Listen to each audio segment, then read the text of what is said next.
गुज़िश्ता क़िस्त में हमने सुना, बिलाल बिन उस्मान अपने घोड़े पर सवार हुआ, बर्छी हाथ में ली और चल पड़ा। उसने जहां पहुंचना था वो जगह 2.5-3 मील दूर थी। माई ने उसे रास्ता बता दिया था। अब आगे एपिसोड नंबर 7।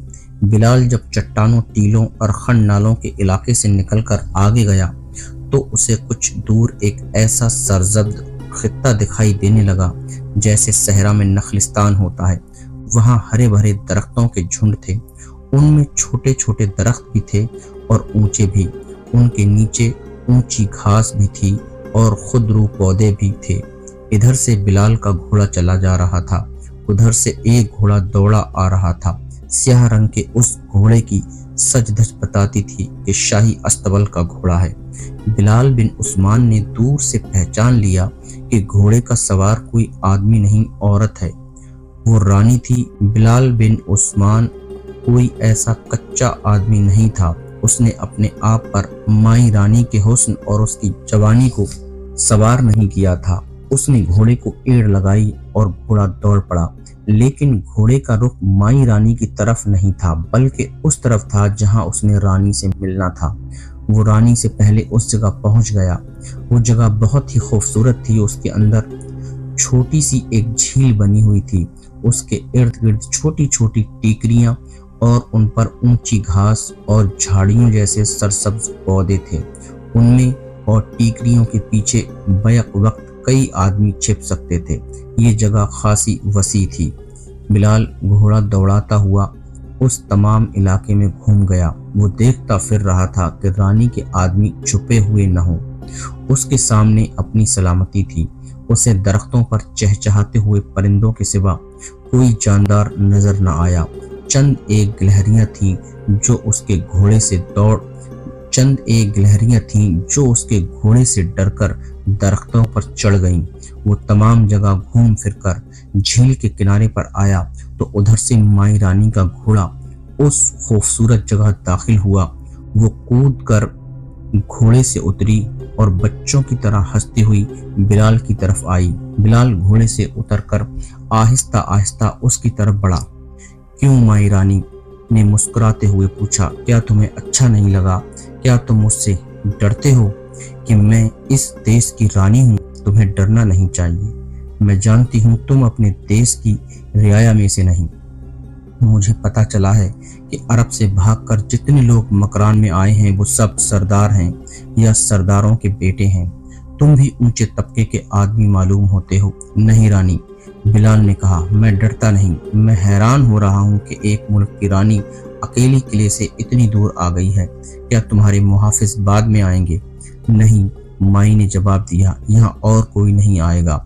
मैं उन रानियों में से नहीं जो रियाया पर रुआब डालने के लिए मुहाफिजों के पूरे दस्ते के साथ बाहर निकला करती हैं। क्या राजा ने तुम पर अकेले बाहर निकलने की पाबंदी नहीं लगाई? नहीं, माई ने जवाब दिया, तुम्हें हैरान होना चाहिए। कोई रानी किले से इतनी दूर अकेली नहीं जाया करती, लेकिन मेरा मामला कुछ और है। वो कैसे? ये अभी नहीं बताऊंगी, माई ने जवाब दिया। पहले देखूंगी कि तुम्हारा दिल मेरी मोहब्बत को कबूल करता है या नहीं। मुझे तुम्हारी मोहब्बत खींच लाई है। क्या तुम मुझे मोहब्बत के काबिल नहीं समझते?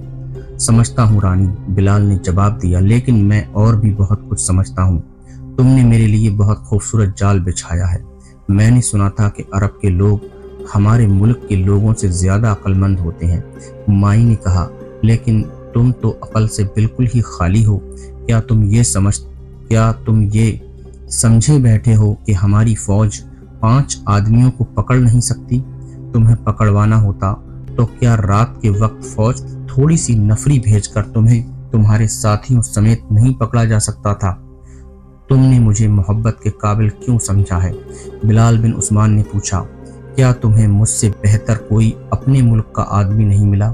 मैं रानी हूँ बिलाल, माई ने कहा। हो सकता है तुमसे ज्यादा खूबसूरत जवान मेरी मोहब्बत में तड़प रहे हों, लेकिन वो ऐसी बात जबान पर नहीं ला सकते। रानी को रियाया देवी समझती है, रानी की लोग पूजा करते हैं, लेकिन बिलाल आज एक रानी एक अजनबी के पास मोहब्बत का पैगाम लेकर आई है। अजनबी भी ऐसा जो न जाने कौन है और क्या है। मुझे तो यकीन सा हो चला है कि कि हम दोनों पिछले जन्म में इकट्ठे रहे हैं, हम दोनों एक थे। मेरा मजहब नहीं मानता कि इंसान मरकर फिर दुनिया में आ जाता है। बिलाल ने कहा, मोहब्बत में मजहब को न लाओ बिलाल। माई ने कहा, थोड़ी देर मेरे पास बैठो, मेरा दिल तोड़ के न जाना। उसने बिलाल को अपने पास बिठा लिया।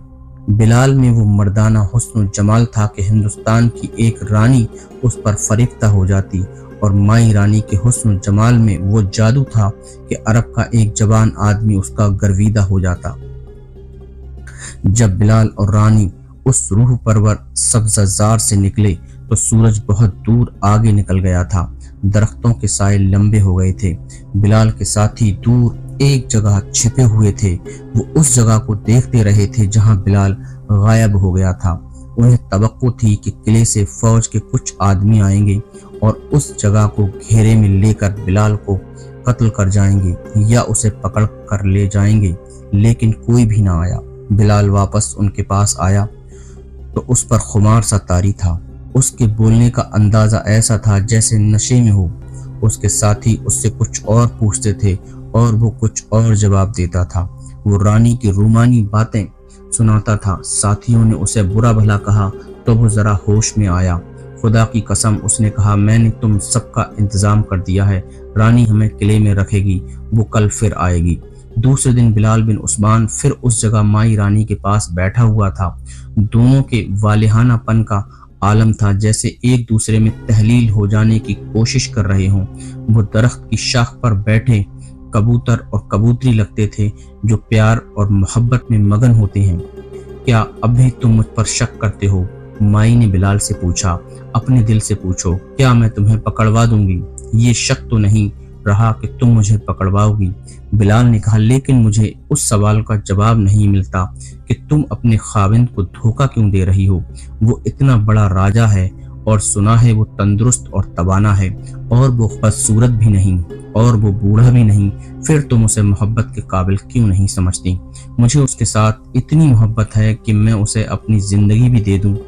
माई ने कहा, उसे कांटा चुभ जाए तो मैं इस तरह तड़प उठूंगी जैसे ये कांटा मेरे दिल में उतर गया है। वो चुप हो गई। कुछ देर बाद बोली, तुम मानोगी नहीं, मैं तुम्हें एक अजीब बात बताने लगी हूँ।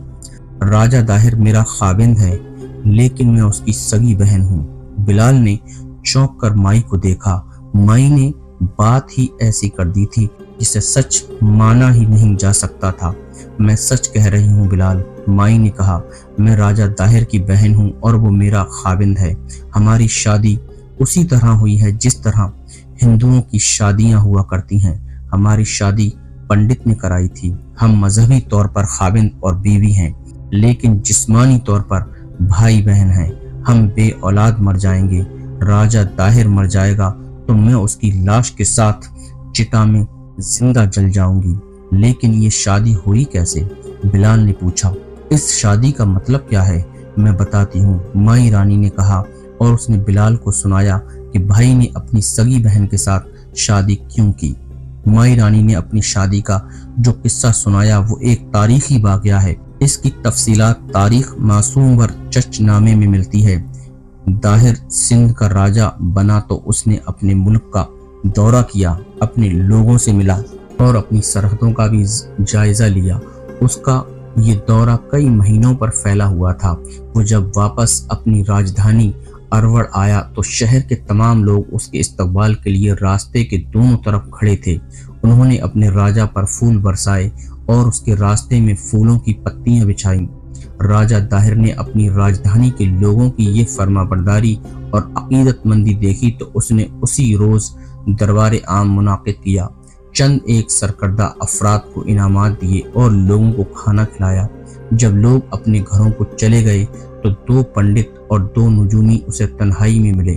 उसकी मद्दह सराई की और उसे देवता बना दिया।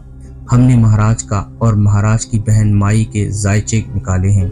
एक नुजूमी ने कहा, आने वाले कई सालों में कोई गड़बड़ नजर नहीं आती सिवाय एक खराबी के। माई के जायचे से ये बात सामने आई है कि माई की शादी जिस किसी के भी साथ होगी वो सिंध का राजा बनेगा। हमारी मौत के बाद? राजा दाहिर ने पूछा। नहीं महाराज। नजूमी ने कहा, वो महाराज की जिंदगी में ही सिंध का मालिक बन बैठेगा। वो कौन होगा? राजा दाहिर ने पूछा। कहाँ से आएगा? अंधेरा है महाराज, नजूमी ने कहा। किस्मत जहाँ अंधेरे में चली जाए वहाँ ज्योतिष और नजूम की आंखें अंधी हो जाती हैं, ये नजर आता है। दूसरे नजूमी ने कहा कि माई का खाविंद कहीं बाहर से नहीं आएगा और माई यहीं रहेगी। कहीं ऐसा तो नहीं कि जो हमारी बहन का खाविंद होगा वो हमें कत्ल कर देगा? राजा दाहिर ने पूछा। बात साफ साफ नहीं महाराज, नजूमी ने कहा। ये बिल्कुल साफ है, माई की शादी जिसके साथ भी हुई वो सिंध का राजा होगा। हमने अपना फर्ज समझा है कि महाराज को आने वाले वक्त के खतरों से आगाह कर दें। बड़े पंडित ने कहा। महाराज कुछ बंदोबस्त कर लें। राजा दाहिर ने नजूमियों और पंडितों से ये उगलवाने की बहुत कोशिश की कि उसकी बहन की शादी के बाद उसका अंजाम क्या होगा, लेकिन नजूमी और पंडित उससे ज्यादा कुछ भी न बता सके जो वो बता चुके थे। वो परेशान हो गया। हिंदू नजूमियों और पंडितों की पेश गोइयों को 100% सच माना करते थे। राजा दाहिर तो कट्टर ब्राह्मण था। वो नजूमियों के निकाले हुए जायचे को नजरअंदाज करने की जुर्रत कर ही नहीं सकता था। नजूमी और पंडित चले गए और राजा दाहिर का सुकून भी उनके साथ ही चला गया। रात को जब उसने महसूस किया कि उसे नींद नहीं आएगी तो उसने अपने वजीर को बुलाया। उसके वजीर का नाम ब्राह्मण था। तारीखों में लिखा है कि राजा दाहिर को ब्राह्मण की अक्ल व दानिश पर मुकम्मल भरोसा था। ब्राह्मण उसके पास आया तो उसने ब्राह्मण को नजूमियों का निकाला हुआ जायचा सुनाया।